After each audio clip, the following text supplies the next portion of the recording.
Le ciel et la terre sont à toi. Tu es le créateur de l'univers tout entier.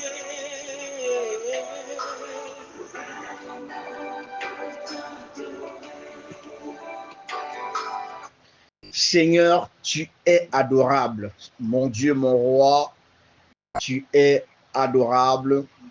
Même quand nous sommes désespérés, désemparés, découragés, confus, quand bien même nous ne voyons pas et que nous ne percevons pas, ô Dieu Tout-Puissant, ta lumière, ta délivrance dans notre destinée, quand nous n'arrivons pas à trouver des solutions, quand nous sommes dans les gouffres et que nous sommes entourés par des personnes occultes, des personnes méchantes qui veulent à tout prix détruire notre destinée, toi, Seigneur, tu es présent et tu as toujours été au contrôle. Bien-aimé de Dieu, aujourd'hui, il est question de comment tu dois bâtir l'autel de Dieu dans ta famille. Et on a expliqué comment les autels sataniques ont captivé et continuent de captiver les destinées des enfants de Dieu. On a vu dans les profondeurs comment les familles entières sont englouties et sont détruites de génération en génération et demeurent toujours sous le contrôle et l'influence des esprits sataniques de leur famille. Au point où des personnes qui sont censées prospérer, des personnes dans nos familles qui sont censées être heureux et heureuses, des personnes qui depuis longtemps devraient avoir une stabilité, continuent de vivre dans un déséquilibre, sont à la traîne dans la mendicité et toujours en train d'attendre des autres pour pouvoir résoudre leur situation. Bien-aimé de Dieu, c'est une situation inconfortable. L'ennemi de ta destinée, l'adversaire de ta destinée qui te maintient dans le statu quo, qui ne veut pas que tu sois auto-indépendant, autosuffisant, pour que tu n'aies pas la capacité de résoudre tes propres problèmes, veut te maintenir dans la dépendance d'un esprit dit de famille, même si ce n'est pas de ta propre famille, mais tu risques d'être soumis ou soumise aux esprits qui contrôlent une personne dans sa famille, tout simplement parce que cette personne, bien-aimée de Dieu, est, on peut dire, ton terminus. Beaucoup d'enfants de Dieu qui sont nés de nouveau demeurent des esclaves. Ils disent qu'ils sont des personnes libres, mais en réalité, ce sont des personnes qui attendent des autres. Un esclave est une personne qui attend que l'on le sorte de la situation. Il attend tout, mais il est sous-exploité. Et beaucoup d'enfants de Dieu aujourd'hui, ayant l'Esprit de Dieu en eux, sont justement exploités. Et ce qu'on leur donne comme récompense ou comme part, ils sentent qu'ils produisent plus. Un esclave produit toujours plus qu'il n'en reçoit. Il produit toujours plus qu'il n'en reçoit. C'est ça, l'esclave. On l'exploite spirituellement, on l'exploite physiquement, on l'exploite matériellement et on l'exploite dans plusieurs autres domaines.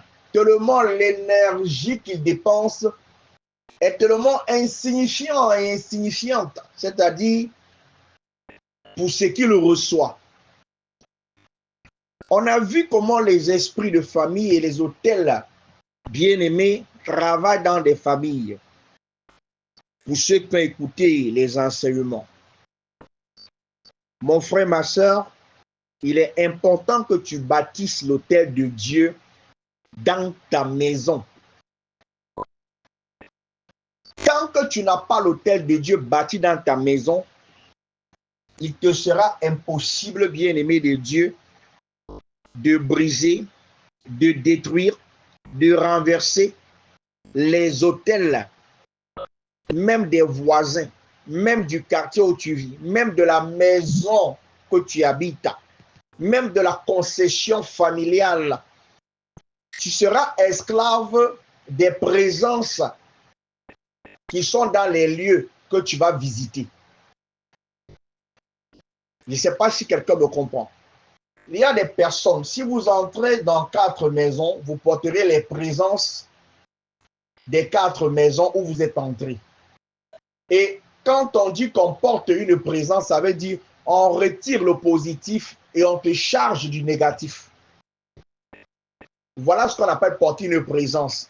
Il suce le miel et il dépose quoi? L'ivraie. Et donc, beaucoup de personnes aujourd'hui sont tellement exploitées spirituellement. Et cette exploitation spirituelle se manifeste matériellement et physiquement dans leur vie. Alors, prends-moi ton attention aujourd'hui pour que Dieu puisse t'éclaircir et pour qu'ensemble nous regardons à la sagesse de Dieu. Dans Genèse 12, et je m'introduis par là au verset 7, 8, 18 à 19, on a vu comment Isaac, fils d'Abraham, et Jacob, fils de Isaac, ont compris l'utilité et l'importance de bâtir des autels. Abraham, le père, a bâti beaucoup d'autels à Dieu. Et son fils Isaac a continué dans la même lancée. Et son petit-fils Jacob est entré aussi dans la même lancée. Et Joseph aussi est entré dans la même lancée.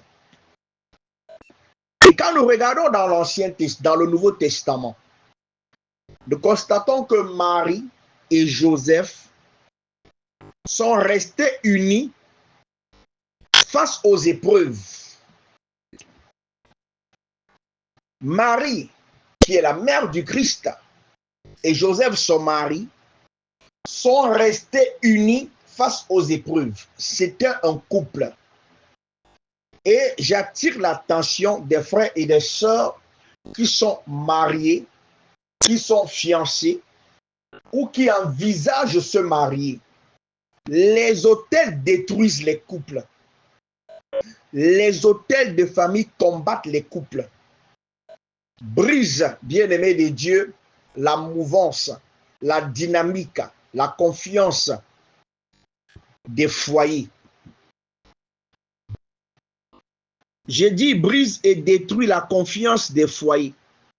Beaucoup de personnes ne comprennent pas en fait ce qui se passe lorsqu'il est question, n'est-ce pas, de rester écouter, de rester vivre, n'est-ce pas, la parole et la présence de Dieu. Beaucoup de personnes ne comprennent pas encore ce que Dieu voudrait réellement leur faire comprendre. C'est important que nous commençons par prier là-dessus et c'est la sagesse de Dieu de ce que nous devons prier. Alors, il est très important qu'ensemble, n'est-ce pas, nous écoutions, n'est-ce pas, la parole de sagesse, cette parole intelligente qui viendra certainement changer les destinées de plusieurs personnes.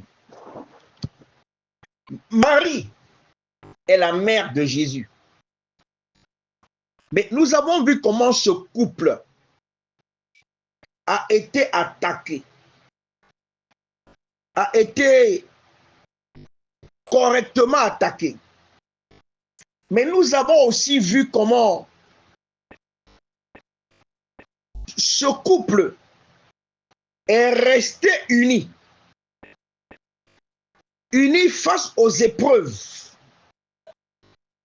Uni face aux tentations, unis face aux situations imprévues où ils n'étaient même pas préparés. Les enfants de Dieu disent souvent qu'il faut souvent me préparer. Non. Ils sont restés unis, ils sont restés heureux, ils sont restés bien-aimés, ensemble. C'est pourquoi ils avaient cette sagesse, ils avaient cette intelligence de rester unis. Les hôtels de famille détruisent les familles. C'est ce qu'on appelle des esprits de contrôle. Ce sont des présences qui, lorsque vous n'obéissez pas à leur rite, lorsque vous ne leur consacrez, ou alors si vous ne leur reconsacrez pas leur destinée, ou votre destinée, ils vont vous détruire. Donc, s'ils sentent un seul instant que vos ancêtres vous ont consacré aux esprits de famille et que vous refusez de suivre la voie des ancêtres, ils lancent des sorts de malédiction dans votre destinée. Et quand vous revenez sous une forme de réconciliation avec ces esprits, ils lâchent du lest comme si c'était une délivrance. En réalité, vous restez sous leur contrôle. Je ne sais pas si quelqu'un me comprend. Et aujourd'hui, comment Marie et Joseph, face aux imprévus, ont réussi à rester unis? Le but dans la vie, bien-aimé de Dieu, c'est de rester unis. Si l'ennemi de votre destinée réussit un seul instant à vous diviser, à vous disperser, c'est terminé. Mon frère, ma soeur. Et on regarde aussi comment ce couple ne comptait pas sur leur propre force, ne comptait pas sur leur propre connaissance. Ils ont déposé tous les deux leur confiance à Dieu dans la prière. Écoutez-moi très bien. Pourquoi je m'introduis par là? Bon nombre de mariages aujourd'hui sont détruits. D'autres sont des mariages apparents. Beaucoup de frères et de sœurs qui sortent de leur maison rentrent. Beaucoup n'arrivent même pas à sortir de leur maison. Beaucoup sont en train de combattre, ils sont en train de se heurter face à la rigueur des autels sataniques. Lorsqu'on t'a consacré à une présence démoniaque, cette présence ne va jamais accepter que tu partes. C'est pourquoi nous voyons la sorcellerie parfois physiquement dans nos familles, où on veut expliquer un certain nombre de choses par la chair pour amener une certaine compréhension. Comment comprendre quelque chose de sorcier? Comment comprendre quelque chose, bien-aimé de Dieu? Tu vois la sorcellerie. Mais beaucoup d'enfants de Dieu qui, entre guillemets, ont cru avoir la connaissance de la parole de Dieu, mais n'ont pas pu discerner la sorcellerie, ont donné raison aux personnes qui portent en eux encore les esprits des familles. Et c'est ça l'erreur. Et c'est là où les esprits de famille gagnent. Beaucoup de personnes aujourd'hui, lorsqu'une personne prie, il jeûne, il est déjà né de nouveau. On peut déjà lui accorder une certaine responsabilité. Mais on oublie une chose. Si c'est cette personne qui est l'instrument, parce que l'ennemi de ta destinée, pour mieux te détruire, est obligé de porter l'habit que tu portes, obligé de porter le manteau que tu portes, obligé de porter, bien-aimé de Dieu, la tunique que tu portes. Les vrais ennemis, bien-aimés de Dieu, ne s'exposent pas. Ils vous infiltrent. Ils vous détruisent tout doucement, mais en se faisant passer pour des innocents. Pourquoi les couples sont détruits aujourd'hui? Des séparations. Parce que beaucoup de personnes ne prient pas. Beaucoup de personnes, même dans leurs prières, sont déjà divisées et séparées. Je suis en train de vous dire quelque chose. Parce que j'ai reçu des messages où des frères et des sœurs m'ont posé la question. Pourquoi dans mon foyer, pourquoi? J'ai dit, je rends grâce à Dieu parce que je suis en train d'écrire depuis pratiquement 4 ans aujourd'hui un livre sur le fonctionnement des esprits de famille. Et je peux dire avec assurance, je l'avais déjà dit, je devais le sortir depuis l'année passée, je peux dire avec assurance que l'esprit de Dieu, aucun esprit de famille, bien-aimé de Dieu, ne peut passer parce qu'ils ont plusieurs stratégies, plusieurs façons d'opérer, plusieurs instruments.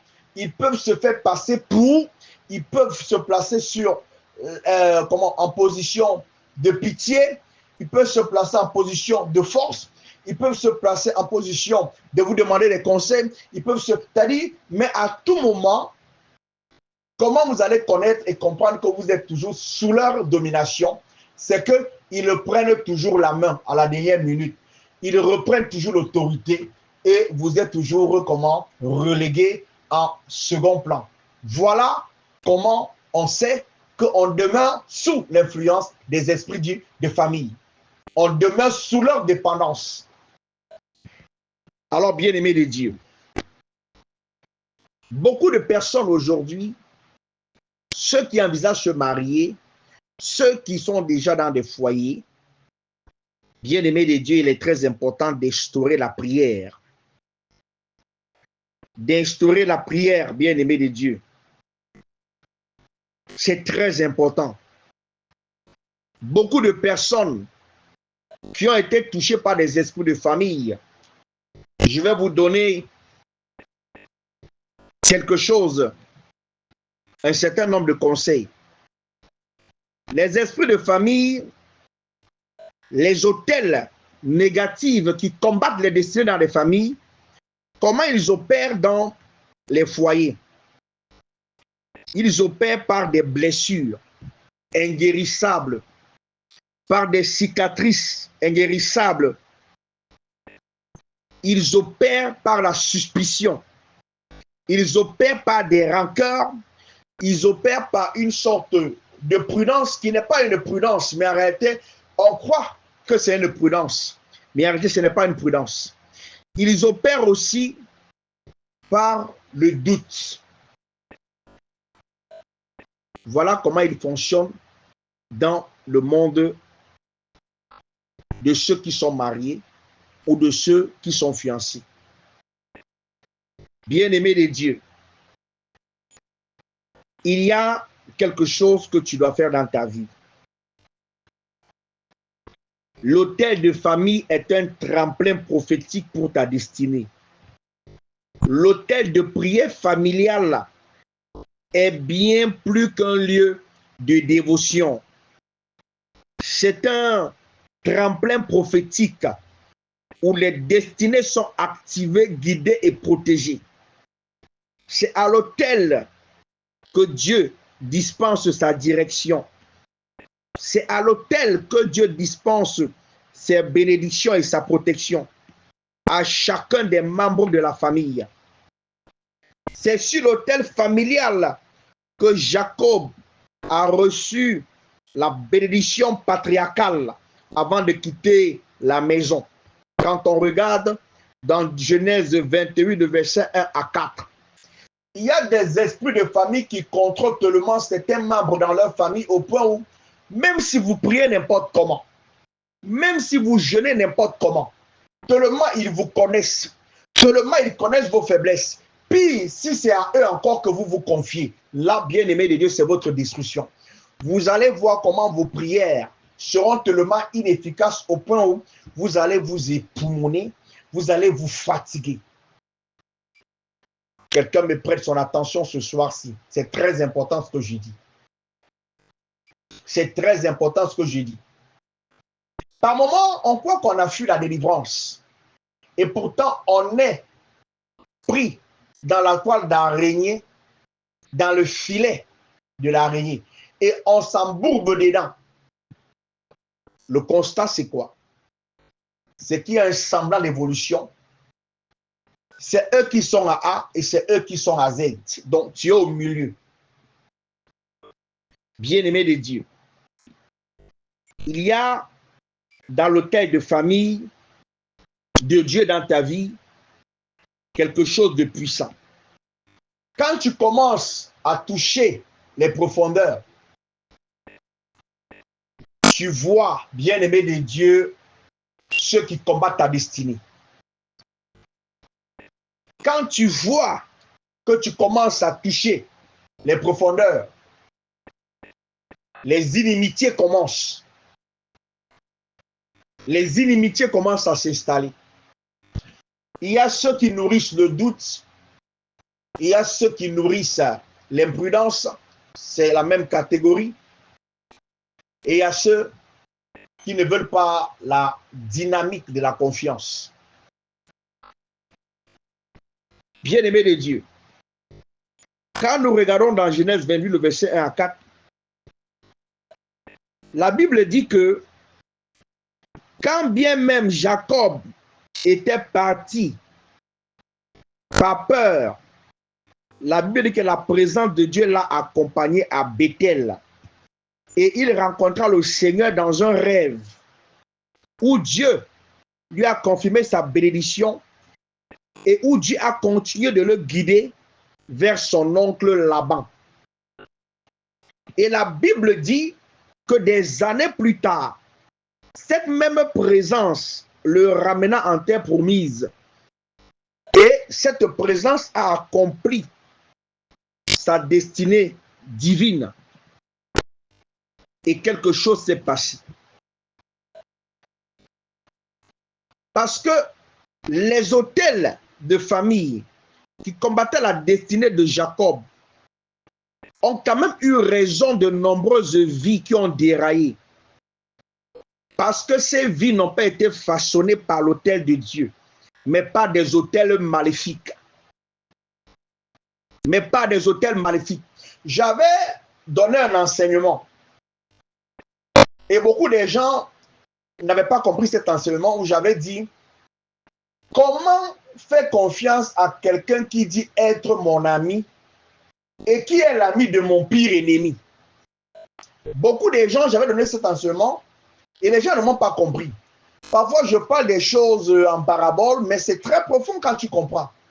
Comment tu peux dormir sur ton oreiller quand tu sais que ton ami est le meilleur ami de ton pire ennemi?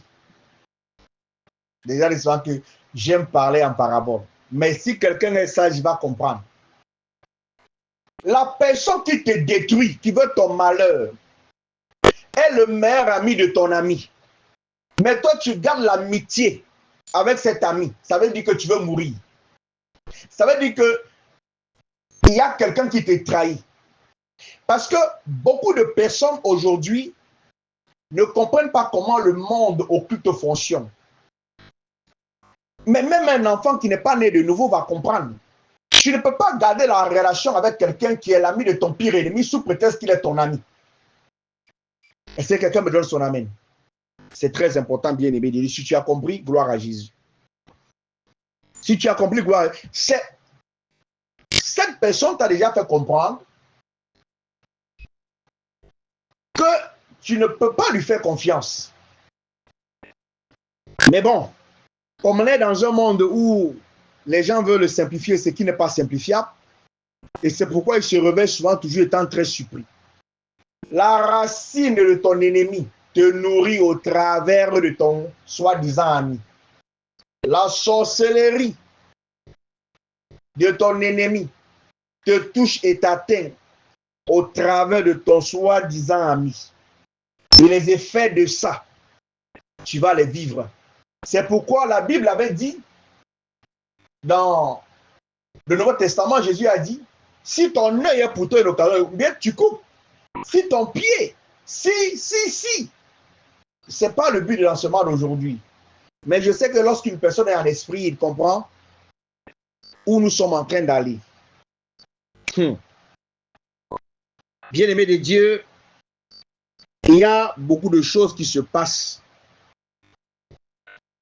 où les esprits et les autels dits de famille ont commencé à instaurer des malédictions, des manipulations, des asservissements et des confusions.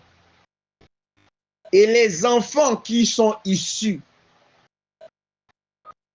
sur les autels familiales occultes ne s'épanouissent jamais véritablement. On a comme l'impression qu'on discute leurs droits.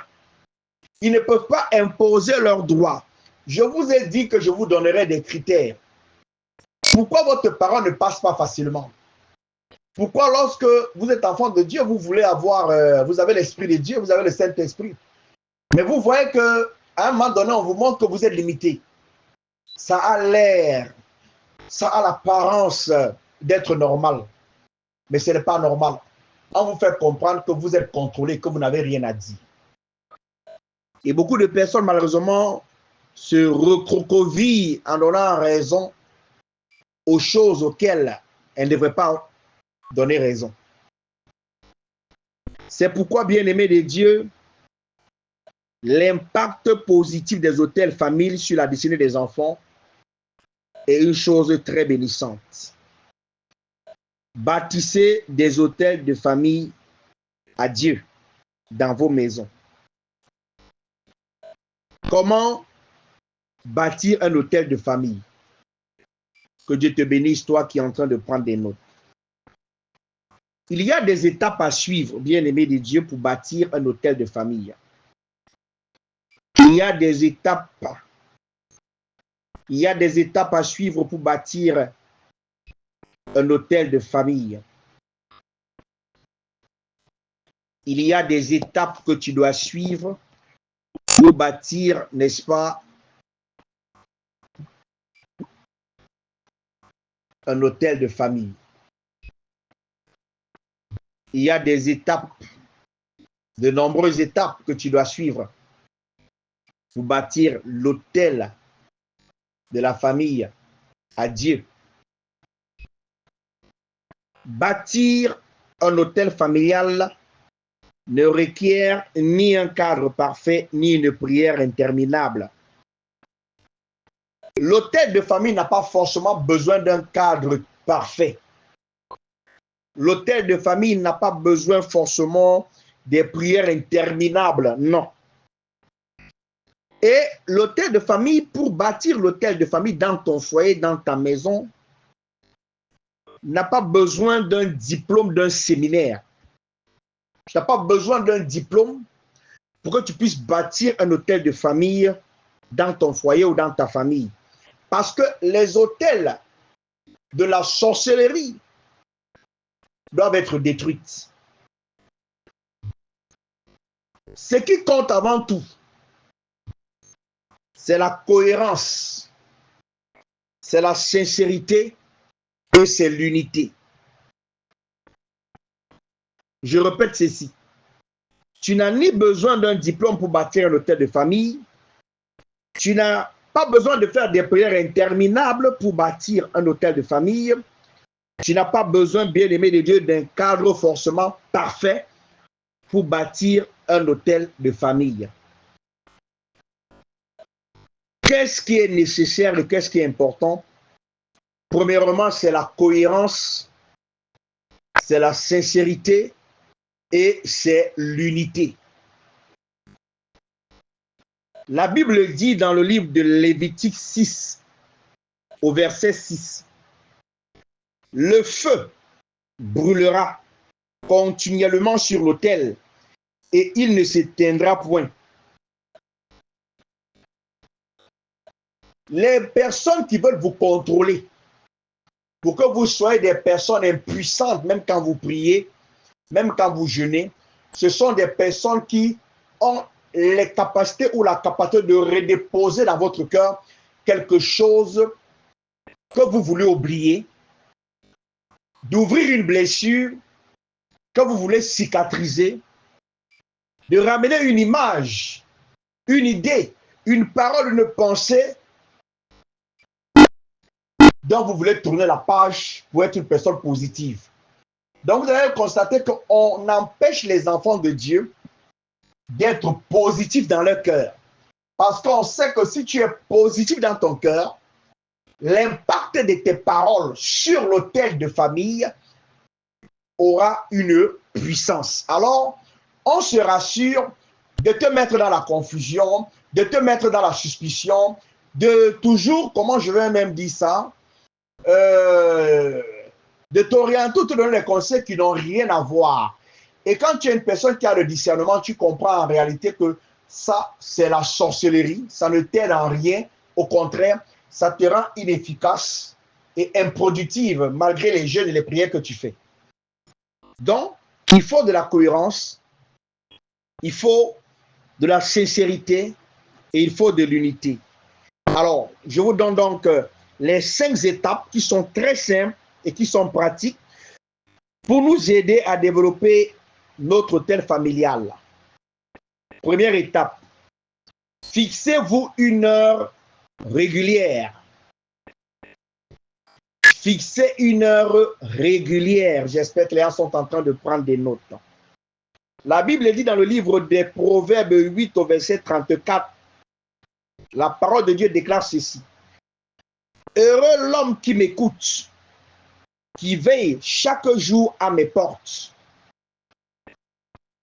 Il faudrait avoir une heure que vous allez respecter, même si vous êtes ouf, même si vous vous trouvez avec n'importe qui, même si c'est n'importe qui vient chez vous, mon ami.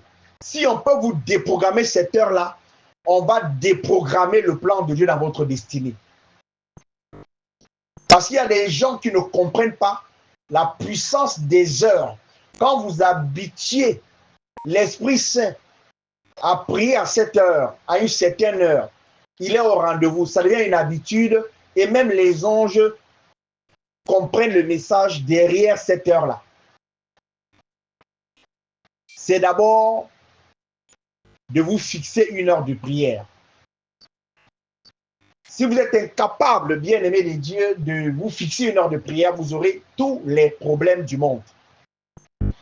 Fixez-vous une heure premièrement. Deuxièmement, bon, en continuité, autant pour moi, choisissez un moment qui convienne à votre famille, le matin ou le soir. Et il faudrait que la constance permette de créer des habitudes. Et les habitudes créent un héritage. C'est pourquoi nous, on priait chaque matin à 5h30 et on priait chaque soir à 21h30 ou 20h. C'est très important, bien-aimé de Dieu, ce que je suis en train de dire. La deuxième étape, lisez la parole ensemble. Lisez la parole ensemble. La Bible dit dans le psaume 119, au verset 105, il est écrit « Ta parole est une lampe à mes pieds et une lumière sur mon sentier. » Lisez ensemble un cours de passage biblique de 5 à 10 versets et que chacun lise à voix haute à tour de rôle. Vous allez faire un constat. Cela va favoriser l'engagement et la croissance spirituelle de chaque membre de votre famille. Et vous pouvez également utiliser un guide de dévotion familiale. C'est très important, bien-aimé de Dieu, de le faire. Et de temps en temps, il est très important de lire la parole de Dieu à haute voix. C'est important. Prenez le temps d'étudier la parole de Dieu chaque jour. Et il est important d'offrir des Bibles aux membres de vos familles. Pour ceux qui sont dans leur foyer et qui ont des enfants, faites-le. Pour ceux qui sont avec leur époux ou leur épouse, faites-le. Troisième étape. Discutez du passage que vous êtes en train de lire. La Bible dit dans le livre de Deutéronome 6 au verset 7. Tu les inculqueras à tes enfants. Parce que après la lecture, posez-vous des questions telles que signifie ce passage ou comment pouvons-nous mettre cela en pratique aujourd'hui? Et il faudrait également laisser les enfants s'exprimer ou exprimer leurs réflexions, parce que parfois, ils ont des réflexions qui sont très profondes, hein, nos enfants. Chaque dimanche soir, bien-aimé de Dieu, et chaque jour, il faudrait le faire. C'est très important. Faites-le. Faites-le. Vous répondez à certaines questions. Qu'est-ce que Dieu, par exemple, vous dit dans ce passage? Ou alors que révèle ce passage sur Dieu? Ou alors comment allez-vous appliquer cela dans votre vie? Ou alors avec qui partagerez-vous l'amour de Dieu au cours des 48 prochaines heures? C'est très important. Quatrième étape, prier en famille. Prier en famille. Matthieu 18, le verset 20. Matthieu 18, le verset 20, la Bible déclare, « Car là où deux ou trois sont ensemble, à mon nom, je suis au milieu d'eux. » Priez ensemble pour vos besoins, vos préoccupations et vos bénédictions. Laissez chacun prier à tour de rôle, y compris les enfants aussi. Donnez à chacun un sujet de prière. Je peux prendre un exemple. Le père peut prier pour la santé de la famille, la mère pour les finances et un enfant pour l'école ou les amis. Donc, vous allez voir que cela va développer le sens des responsabilités et aussi la sensibilité spirituelle. C'est important. Cinquième étape, développer un hôtel pour votre famille élargie. Développer un hôtel pour votre famille élargie. La Bible dit dans le livre des Juges, le chapitre 6 au verset 25 à 26, la Bible déclare, « Renverse l'autel de Baal qui est à ton père et abat le pieu sacré qui est dessus. Tu bâtiras ensuite et tu disposeras sur le haut de ce rocher un autel à l'Éternel ton Dieu. » Vous connaissez déjà de qui il est question dans ce passage-ci, que Gédéon avait tellement de problèmes dans sa famille. Tout le peuple d'Israël était dans des problèmes parce que Amalek et Abimelech venaient, ils le prenaient tout ce qu'il faisait. En fait, tous les efforts des enfants d'Israël étaient voués à l'échec. Donc, ils ne voyaient pas les résultats, ils ne voyaient pas les récoltes de leurs efforts. Et beaucoup ont commencé à se décourager, sauf Gédéon. Et quand l'ange de Dieu a vu que Gédéon continue, malgré que ses frères et ses sœurs et la majorité des tribus d'Israël s'est découragée, la Bible dit qu'il a été visité pour son courage. Il a été visité pour sa persévérance. Il a été visité pour sa foi, parce qu'il avait la foi. Et au vu de cette visitation, il a eu une révélation. Et quel était l'objectif de cette révélation? Il a posé des questions à l'ange qui lui a dit, le problème c'est dans ta famille. Il y a un autel satanique qui est bâti dans ta famille. Mais la question qu'on peut se poser, est-ce que le père de Gédéon ne priait pas? Il priait. Mais est-ce qu'il priait réellement Dieu? C'était un sataniste. Écoutez-moi très bien. C'était un démoniaque qui n'avait pas totalement laissé les rituels de sa famille, qui continuait d'adorer le pieu sacré de Baal. C'était là. L'édifice était là. Il montrait son appartenance. Que moi, je suis un sataniste. Je m'en fous de tout ce que vous faites là. Je continue de dire que je suis un démoniaque. Et donc, quand Gédéon, qui était le dernier fils dans cette famille, après avoir reçu la révélation, il fallait qu'il agisse avec sagesse. La Bible dit que le pieu sacré, c'est ce pieu sacré qui amenait les malédictions dans tout Israël, en commençant par la famille de Gédéon. Donc, il y a des signes, il y a des symboles que lorsque vous les voyez, on n'a pas besoin, bien aimé de Dieu, de trop faire des discours. Et dans le cas d'espèce de la famille de Gédéon, il y avait ce symbole qui était la définition de quelque chose, qui signifiait quelque chose. Et le monde occulte était toujours au contrôle parce que cet autel satanique, leur maison était consacrée au dieu de Baal. Et qu'est-ce qu'il y a lieu de faire? Lorsque cette maison était consacrée, il fallait donc briser l'autel de Baal, qui était le pieu sacré, qui appartenait à la maison de Gédéon, plus précisément à son père. Donc vous constatez que le combat venait, qui combattait, c'était les esprits auxquels le père de Gédéon servait quotidiennement. Il voyait la souffrance, il voyait comment ses enfants fournissent des efforts, il voyait comment les enfants d'Israël souffraient, il connaissait que le problème venait de cet autel satanique, mais il le laissait. Donc vous voyez que le monde est devenu aujourd'hui, comment je vais dire ça, les gens sont devenus démoniaques. Il y a des gens qui savent pourquoi vous souffrez. Il y a des gens qui sont des auteurs, mais qui vont toujours faire comme si ils sont des innocents, comme s'ils recherchent votre bonheur, comme s'ils recherchent des solutions avec vous. Pourtant, venez les voir dans le monde occulte. Venez les voir dans le monde des ténèbres. Venez les voir dans le monde spirituel. Ce sont des personnes à qui on a mandaté de vous détruire. Ce sont des personnes qui sont mandatées pour vous bloquer la route. Ce sont des personnes qui sont mandatées pour vous attacher. Ce sont des personnes qui ont été assignées pour vous lier. Mais on a pris le voile, on a frappé sur vos yeux. Et on a pris un semblant d'amour inconscient. On a déposé sur vous. Voilà comment les présences se travaillent, bien-aimés de Dieu. Voilà comment les présences se travaillent dans les familles. Et Gédéon était obligé, après avoir reçu la révélation, d'aller, bien-aimé de Dieu, détruire cela.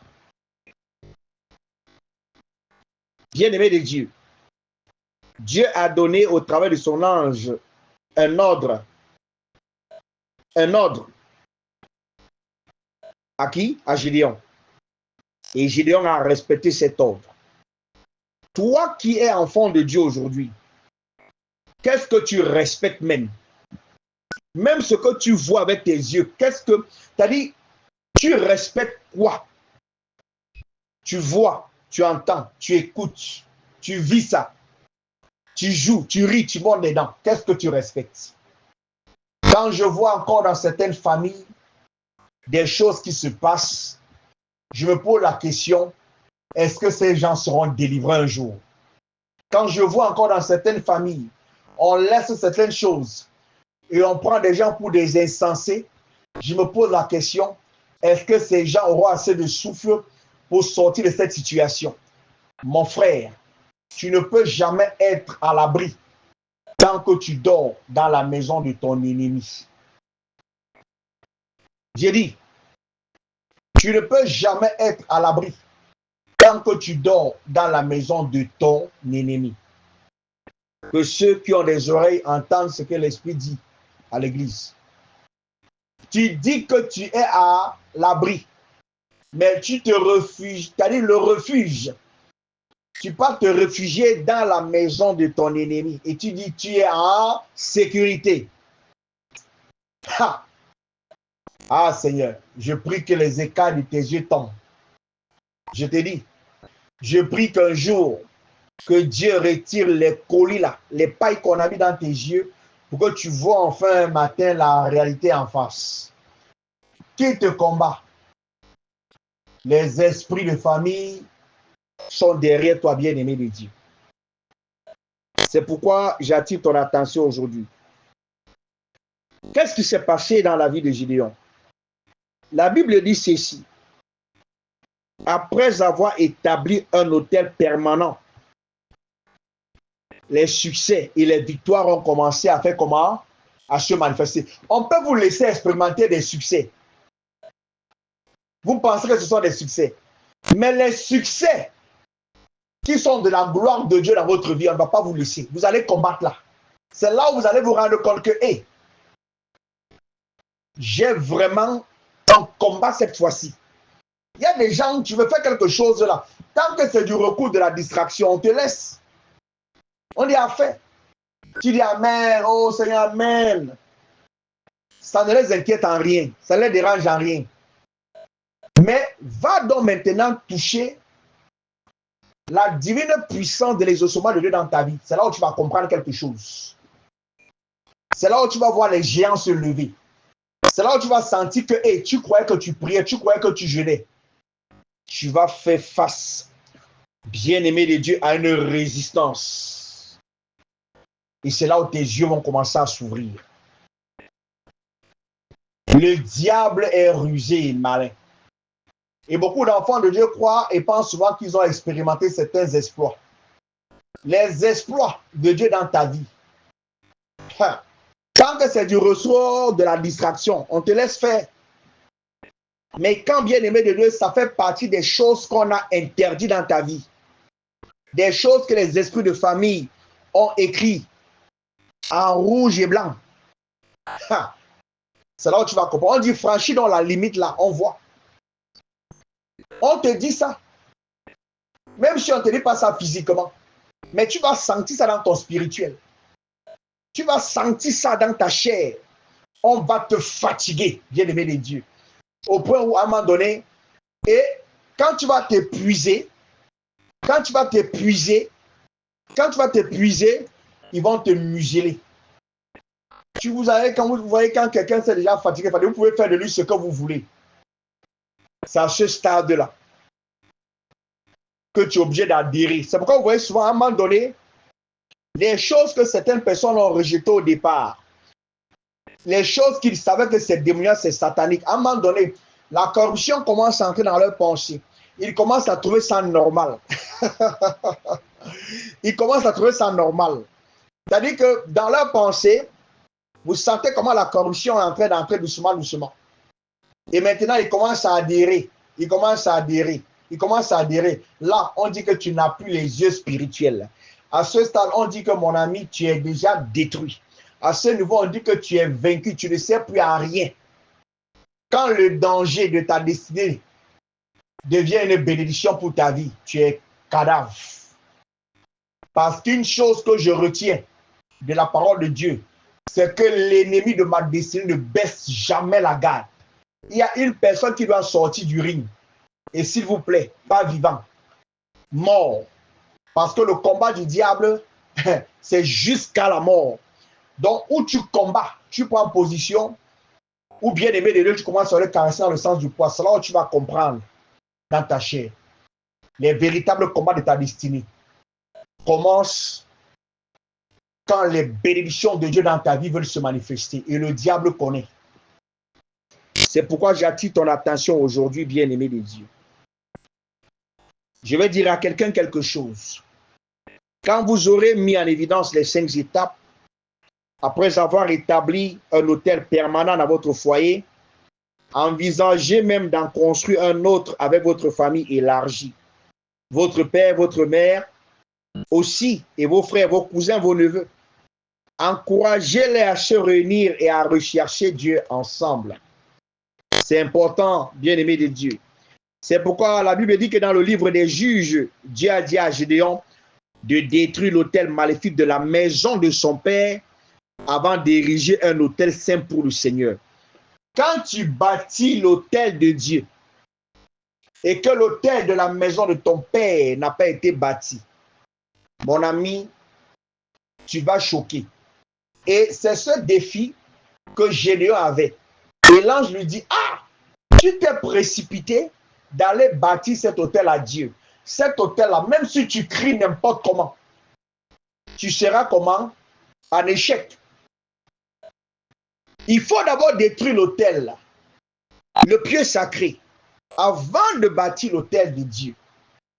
Et ce n'est que là que Gédéon a commencé à expérimenter des victoires bien-aimées de Dieu. Il fallait qu'il détruise l'autel maléfique de la maison de son père avant d'ériger un autel saint pour le Seigneur.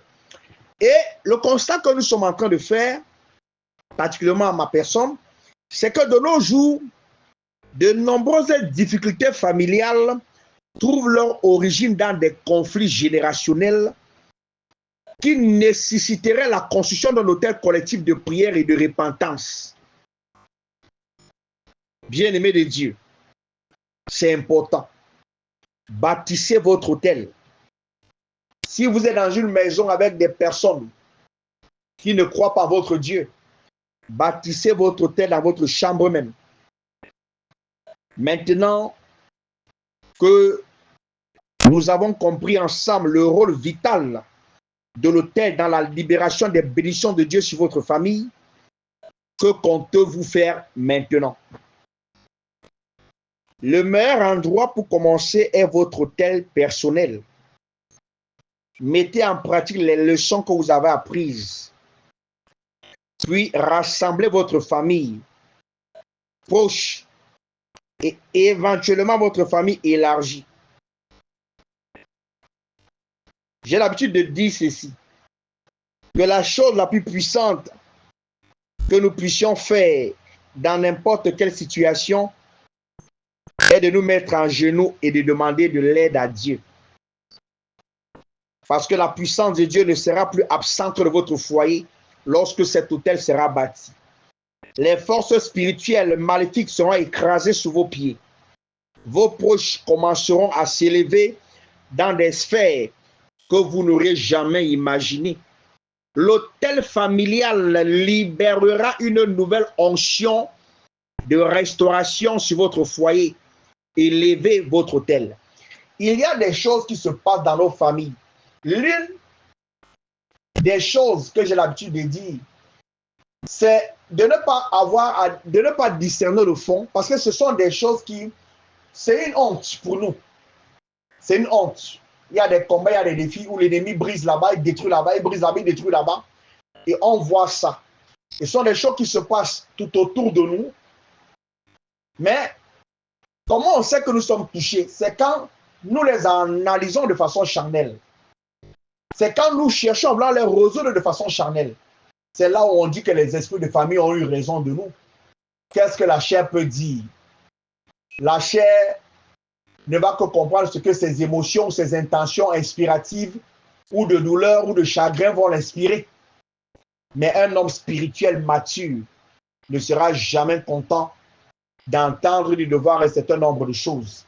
C'est pourquoi les enfants de Dieu qui sont matures ne se moquent pas de ceux qui tombent, ne se moquent pas de ceux qui trébuchent, mais ils savent que c'est de leur responsabilité de n'avoir pas joué leur rôle. Ils prennent sur eux et ils partent dans la présence de Dieu pour dire: Seigneur, je demande pardon parce que mon frère est tombé, ma soeur est tombée, mon fiancé est tombé, mon épouse est tombée, mon époux est tombé, mon frère est tombé, ma soeur est tombée, parce que je ne me suis pas assez tenu à la brèche. Mais un enfant de Dieu immature, il va commencer à se moquer. Il va commencer à se moquer. C'est de l'immaturité. Il n'y a rien de plaisant. Quand tu as l'Esprit de Dieu en toi, tu ne peux pas, bien aimer de Dieu, te moquer des erreurs de ton frère, de ta soeur. Tu ne peux pas te moquer de son péché. Non. Quand tu le fais, tu es possédé. Parce que ce n'est pas l'Esprit de Dieu. L'Esprit Saint ne peut pas te donner de te moquer. L'Esprit Saint ne peut pas te donner le courage d'amplifier le cas de la situation de ta soeur, ou de ton frère, ou de ton cousin, ou de ton neveu. L'Esprit de Dieu ne peut pas te donner ce courage-là. Mais on va dire qu'on est enfant de Dieu, ça va être un débat de moquerie. Et après, on va dire qu'on est enfant de Dieu. Non. Bien-aimés de Dieu, il faudrait que nous fassions très attention. Alors, je vais prier aujourd'hui avec quelqu'un et j'aimerais que cette personne prie avec moi chez lui. Nous allons prier, je vais prier. Mais n'ouvrez pas vos micros. S'il vous plaît, n'ouvrez pas vos micros. Nous allons prier. Nous prions ensemble. Vous allez répéter après moi. Nous prions. Père, merci pour le don du salut.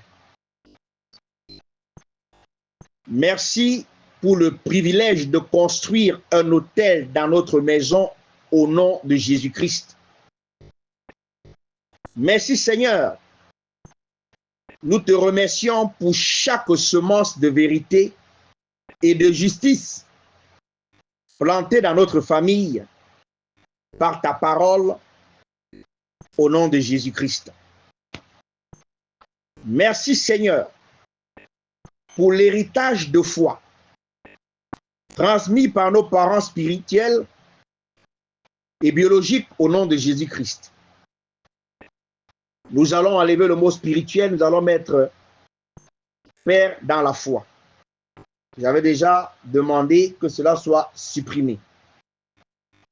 C'est Christ qui est notre Père spirituel. Au nom de Jésus-Christ. Père, nous te remercions pour les nombreuses fois où tu as parlé à notre famille par l'intermédiaire de l'autel. Tu nous as guidés et tu nous as préservés dans le nom de Jésus-Christ. Après avoir fait cette première prière, la deuxième est la repentance et la consécration. Nous allons prier. Père, pardonne-nous d'avoir négligé notre autel familial et d'avoir donné la priorité aux choses du monde plutôt qu'à ta présence au nom de Jésus.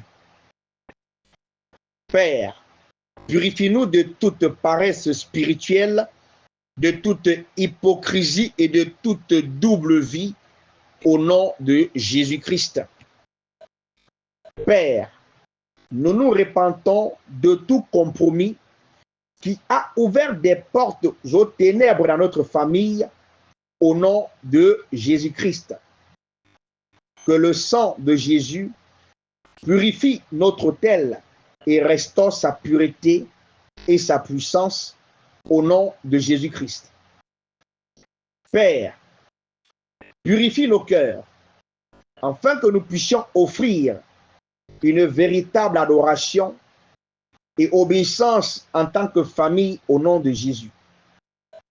Père, consacre à nouveau les membres de notre famille, mets-nous à part pour ta gloire au nom de Jésus-Christ. Maintenant, la troisième phase de la prière, c'est l'engagement familial à l'adoration et au service. Nous prions. Père, aide-nous à établir un autel familial digne de ton nom. Nous voulons t'honorer quotidiennement au nom de Jésus-Christ.